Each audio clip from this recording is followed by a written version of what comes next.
My background's been so wide-ranging, and I never would have expected to end up in VC, but here we are. So I started out in media. I was at Reuters, CNBC, Fast Company, always covering healthcare, and that was the topic that I cared about the most, but I had to do it through the lens of technology because I was here in the Bay Area.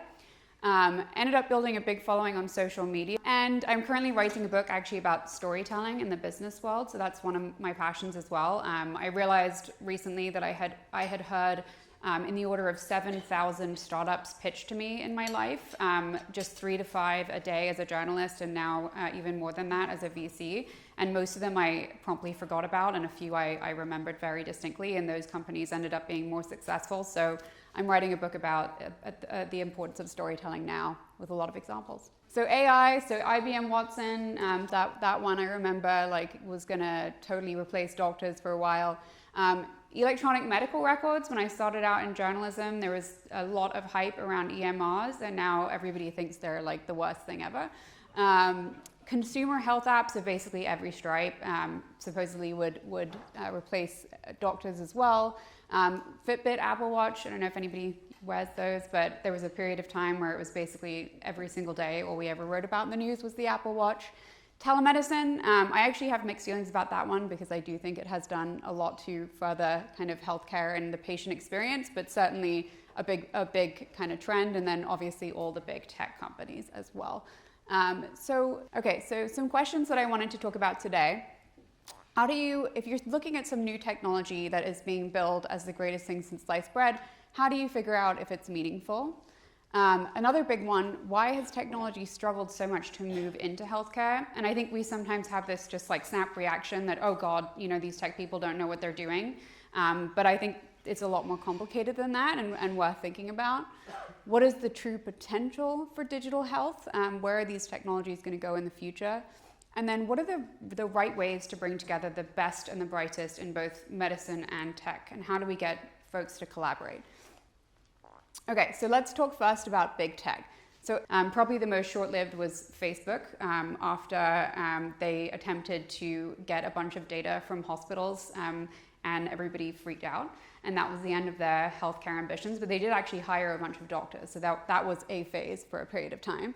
And then I would say some of the ones that seem to have the most interest in this that sustained might include Apple still doing a lot in healthcare, and then certainly Microsoft as well is a big player on the AI side with the acquisition of Nuance.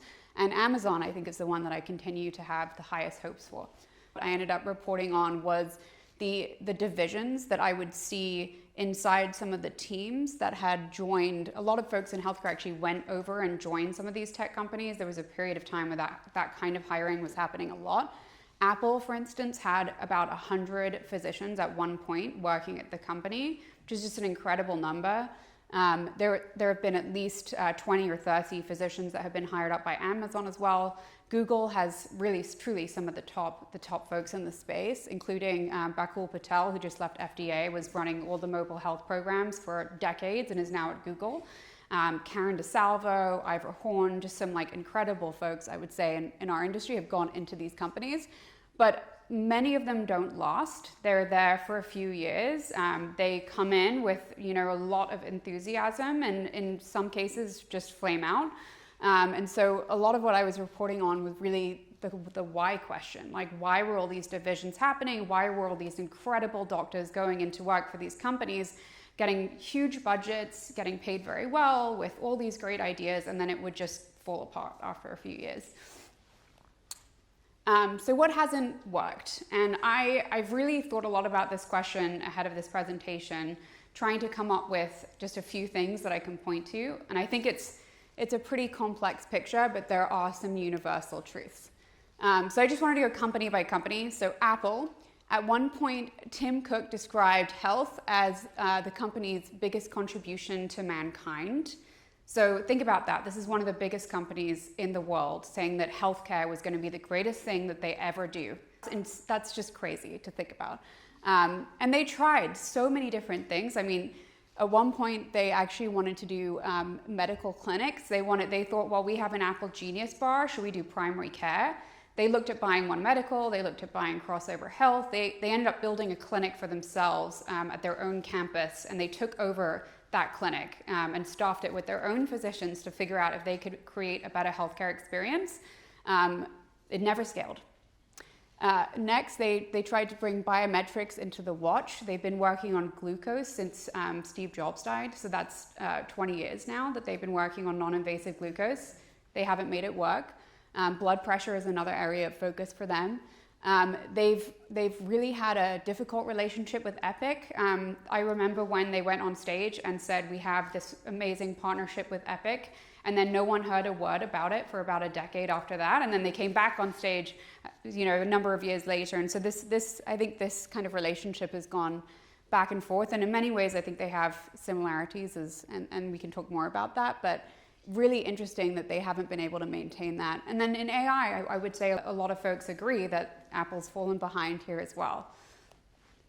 Google, like I said, hired some of these incredible doctors, but when was the last time you all looked at YouTube for medical content? It's just filled with misinformation, really spurious content.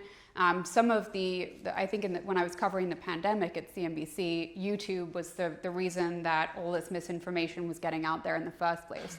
Hasn't done much in wearables since Fitbit. Do you remember anyone remember what happened with Ascension, with patient health data? That ended up being a huge press story. When they had this relationship with Ascension, no one could understand what they were doing with the data. They weren't being transparent about it. Verily, again, another initiative that spun out of Google, and we haven't really heard from them in years. And then we'll just, we'll mention Amazon briefly with Haven. I mean, that obviously shut down. So lots of just like trials and failures in this space. So what gives? Well, I think the first thing is just trying to put doctors and engineers on teams and just say go has been a problem. Oftentimes the cultures are just like oil and water. Somebody on the engineering side will say, we should just do this. This is really cool. And then a doctor will say, well, what about the risks? I mean, like, what is this doing for patients? Would I want this in my clinic? And you just find that there's just an incredible amount of tension that builds up between these teams. And consistently over and over and over again, as I was doing reporting on these companies, that would come up. And it's the same thing in the startup world. I think another thing is it in their underlying business model? If you are a company like Google that sells ads off of searches, what are you doing in healthcare? So for them, probably the best thing they've ever done is really improve the quality of what you see when you search for medical conditions on Google. It's gotten much better over the years than it ever used to be. And that's because they stuck with what makes sense for them and what feels right for them. When I look inside these companies, I would just consistently see that about half the organization wanted to augment and the other half wanted to disrupt, and that those folks were oftentimes coming to blows.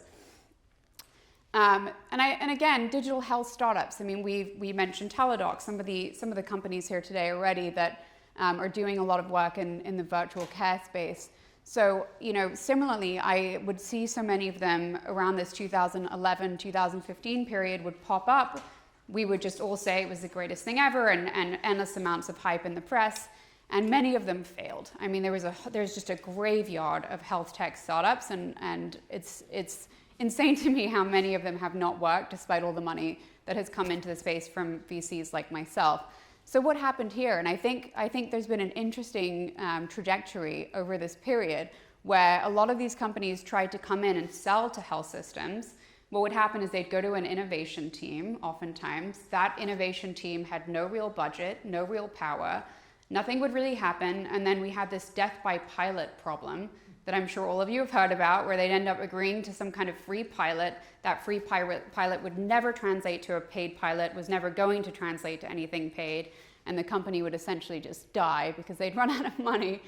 And I think now things are starting to improve as we've realized that, we shouldn't just let these companies wither on the vine, and they might have something to offer, but it's going to take some time to bounce back from so much of what we saw from this 2011 period onwards.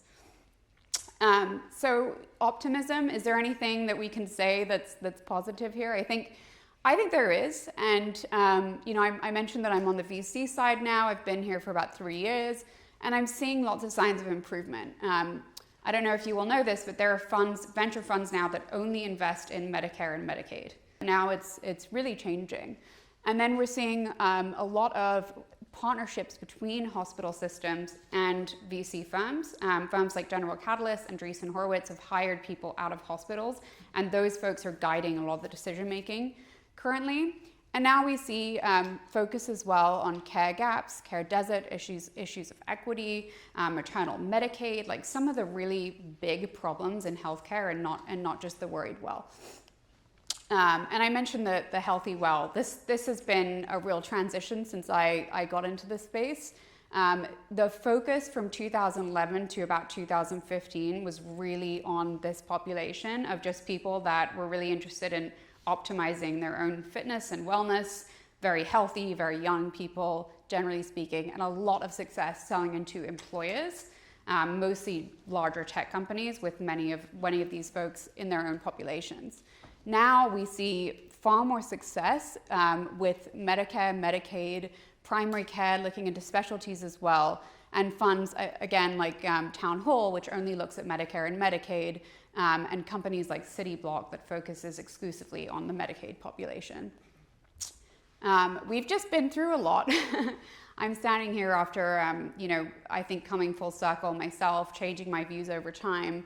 The funding that has just gone from almost nothing in 2011 to now, it's just, we're in the billions every single year that is flowing into healthcare to try to improve efficiency, to try to reduce cost. And over that time period, we've learned a thing or two, I think, from our mistakes. So again, reason for optimism. And where do I see opportunities now?